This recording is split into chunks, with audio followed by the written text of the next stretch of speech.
Assalamualaikum warahmatullahi wabarakatuh. Perkenalkan, saya Divi Kresnali Andristo dari kelas 10E. Di sini saya akan menjelaskan tentang standar mata uang. Yang pertama ada standar logam atau metali standar, di mana itu merupakan suatu penetapan logam tertentu dalam standar keuangan. Logam tersebut dapat berupa emas atau perak. Lalu berikutnya ada sistem standar tunggal atau standar emas yang mencetak uang kertas meskipun uang kertas tersebut dijamin dengan emas atau standar inti emas. Tetapi jika emas tidak ditukarkan dengan uang kertas, melainkan hanya digunakan untuk alat pembayaran ke luar negeri, maka standar ini juga bisa disebut sebagai standar Wesel emas. Berikutnya ada sistem standar kembar, di mana dalam sistem ini biasanya beredar dua jenis uang, yaitu emas dan perak. Akan tetapi jika nilainya ditetapkan oleh undang-undang, maka kemungkinan akan berlaku hukum Gresham yang berbunyi the bad money always drives out money. Misalnya, nilai tersebut berbanding 1:16, yang berarti 1 gram emas dapat ditukar dengan 16 gram perak.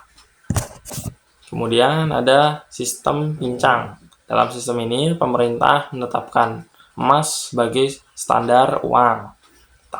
Tetapi perak juga beredar dalam jumlah yang tidak terbatas. Meskipun begitu, tetap masyarakat umum tidak dapat secara luas mencetaknya.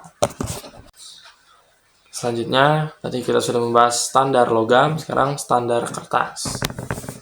Apabila dalam suatu negara beredar uang kertas dalam jumlah yang tidak terbatas, tetapi uang tersebut tidak dijamin atau tidak bisa ditukar dengan emas, maka negara tersebut menerapkan sistem standar kertas.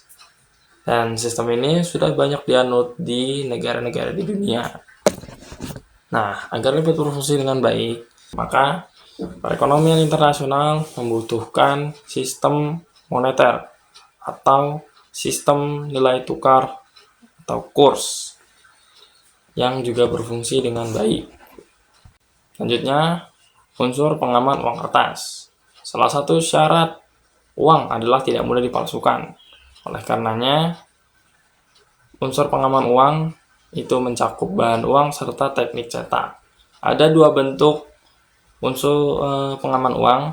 Yang pertama pengaman terbuka dan pengaman tidak terbuka. Pengaman tidak terbuka itu biasanya bisa diamati dengan mata telanjang atau kasat mata, seperti perabahan tangan, bentuk uang, bentuk kertas, dan sebagainya.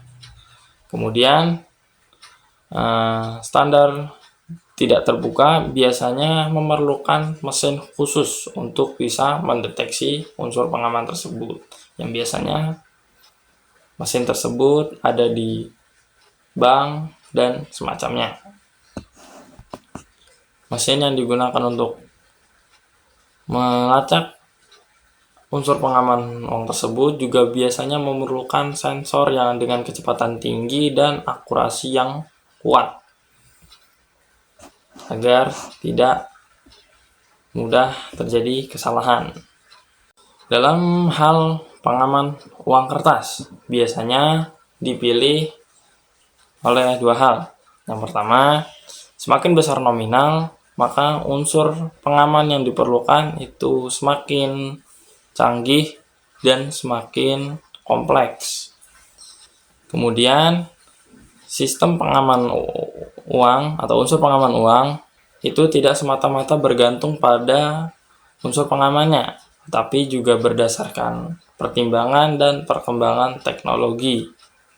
Sulitnya uang untuk dipalsukan juga bisa berpengaruh dari desain gambar, warna, dan teknik cetak. Selanjutnya ada sistem pembayaran non-tunai. yang dimana merupakan sistem pembayaran atas barang atau jasa yang dimana tidak menggunakan uang fisik atau tunai. Dan dalam sistem ini biasanya memerlukan satu bank atau lebih untuk menyelesaikan transaksi. Juga diperlukan adanya transfer deposit dari bank pengirim ke bank penerima. Ada dua arus atau aliran dalam sistem ini. Yang pertama itu ada instrumen fisik dan yang kedua ada aliran dana. Lalu kemudian ada kredit transfer yang merupakan perintah penempatan dana dari bank pengirim ke bank penerima melalui jalur transfer bank dan diperlukan bank lain sebagai perantara. Kemudian ada debit transfer yang merupakan perintah penetapan dana yang dibuat atau diotorisasi oleh pihak yang memiliki dana. Ada 3 jenis pembayaran non tunai. Yang pertama adalah berbasis kertas atau paper-based payment yang merupakan sistem pembayaran berbasis kertas, misalnya cek atau surat nota pembayaran seperti nota kredit atau nota debit. Yang kedua adalah sistem pembayaran elektronik atau electronic payment, yang dimana dalam sistem pembayaran ini tidak bergantung pada pengolahan kertas atau pengiriman kertas seperti SMS banking, internet banking, e-wallet, dan semacamnya.